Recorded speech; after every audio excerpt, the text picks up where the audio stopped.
भीमातीर्निवासाय पंढरीपुरवासिने पांडुरंगप्रकाशाय विठ्ठलाय नमो नमः. मरुत्पुत्राय कवये भीमाय भयहारिणे श्रीमदानंदतीर्थाय प्रख्याताय नमो नमः. Dear children of God, Jai Sri Krishna, Namaste. Having been struck by a sudden demise of a dear associate, I asked myself the seminal question: how to deal with grief? The Lord of Vrindavan helps me to analyze this way. The moment a tragedy strikes, accept it as a normal human being. Let us not philosophize during the funeral or try to preach to the bereaved in the crematorium. Both are misplaced and mistimed activity. The natural feeling of grief should be given on that day and a few days later also an opportunity to express itself. Bottled up emotion can harm the body and the soul too. Leading a normal life of mourning for a few days is commendable. A natural emotion of grief is to be naturally given an outlet, or else serious repercussions will follow in the future.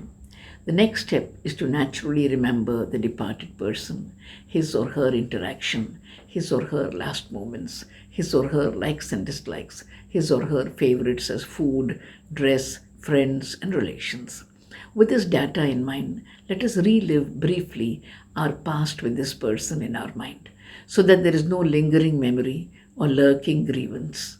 The latter can leave a serious impact on our future life because there will be a sudden eruption of memories to disturb us without any warning.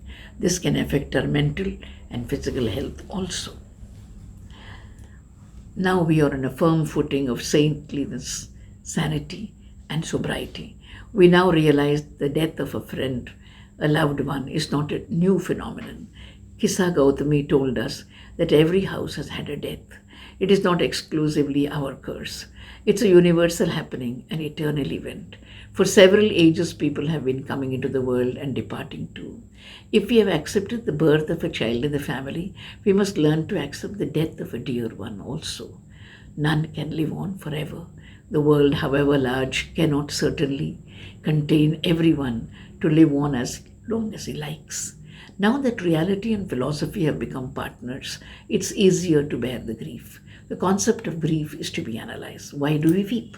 Because in this birth we will never meet that individual again. Never can we interact with that person in the birth again. Strange enough, when our elders pass away, we cannot bear the grief for a while because of their loving nature, their several good deeds, their sacrifice for us, their emotional support, especially when we remember our dear parents. But strange enough, we accept that grief. Of course, we cry for them on their death anniversary and offer oblation, heartfelt oblations to them. We recover very soon. Strange, but true. Coming finally to this question, how does all this happen? We have surrendered ourselves to Lord Krishna. He makes us realize the mortality of the body and the immortality of the soul. We feel we should not weep for what is ephemeral. The philosophy of the Gita comes to us as a gentle reminder. Slowly, our reading of scriptures comes to our rescue. We are not prepared emotionally and mentally to live without that passion. What is the actual secret in the life of a devotee? My dear children of God, how does a devotee carry on with his work in spite of serious setbacks? The Lord takes the place of the lost father, the lost mother, the lost child, and the lost friend. He is filling the emotional gap and making us emotionally stable and spiritually wise. The Lord does the magic. That is how we live on, making our way through hills and lakes, rough seas and violent tempests, through health and disease, joy and grief. We become like seasoned wood, ready for all weather. Zindagi एक कहानी है, कभी तीखी कभी सुहानी है, कभी खुशी मिली कभी गम मिला, अरे जो कुछ मिला मेहरबानी है. जिंदगी एक कहानी है, कभी तीखी कभी सुहानी है. Thank you.